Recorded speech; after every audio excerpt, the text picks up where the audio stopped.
के हमारे सभी बहनों और भाइयों, भारत माता के अमर सपूत महान स्वतंत्रता संग्राम सेनानी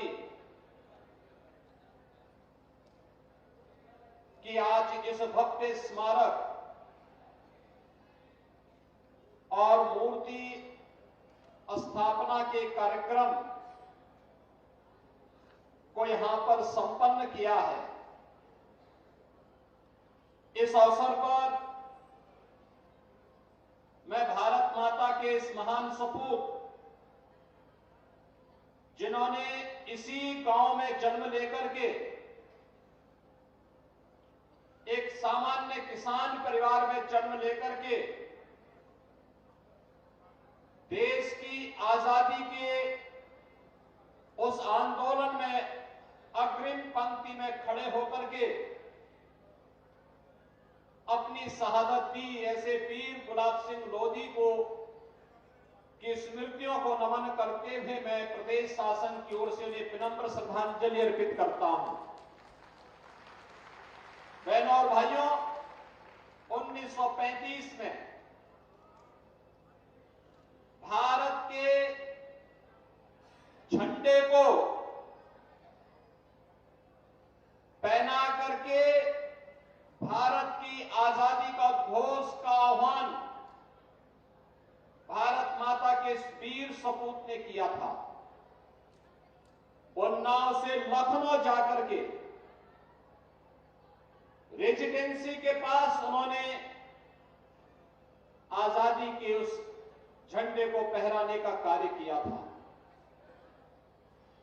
अपने आप को शहीद कर दिया, लेकिन हम सबके लिए एक स्वतंत्र भारत देने का कार्य किया, जिस भारत में आज हम आजादी के साथ अपनी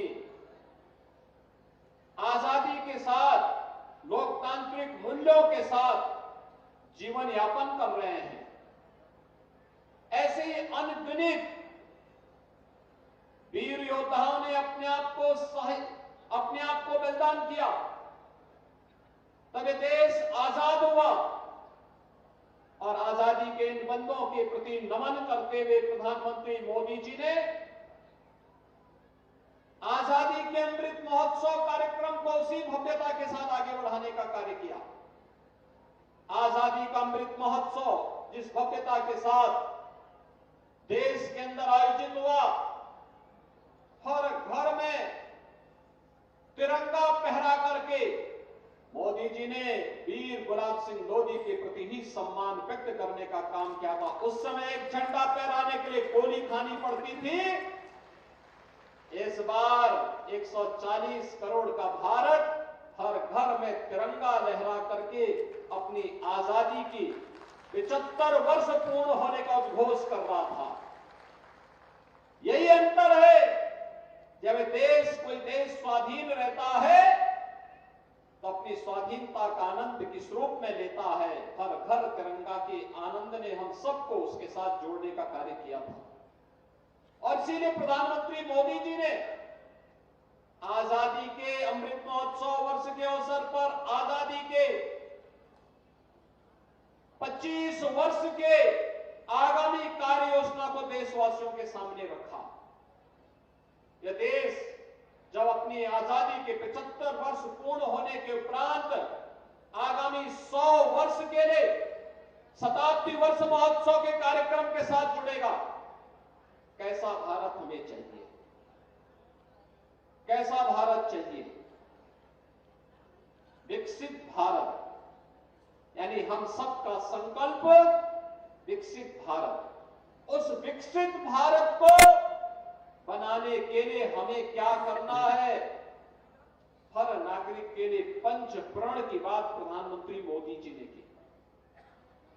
ये पंच प्रण, इसमें आजादी के इन बंदों का सम्मान करना भी है, देश के सुरक्षा बलों के जवानों का सम्मान भी करना है, गुलामी के हिंसों को समाप्त भी करना है, आत्मनिर्भरता के लक्ष्य को प्राप्त करने के लिए अहर्निश प्रयास करना है। ताकतों से सावधान रह करके एकता और एकात्मता के लिए कार्य भी करना है और अपने नागरिक कर्तव्यों का भी निर्वहन ईमानदारी पूर्वक करना है। नागरिक कर्तव्यों का निर्वहन तभी हो पाएगा जब व्यक्ति संविधान पर विश्वास करेगा। नागरिक कर्तव्यों का निर्वहन व्यक्ति तभी कर पाएगा जब उसके लिए देश सर्वोपरि हो। हम सबका लक्ष्य होना चाहिए, पहले मेरे लिए देश होगा,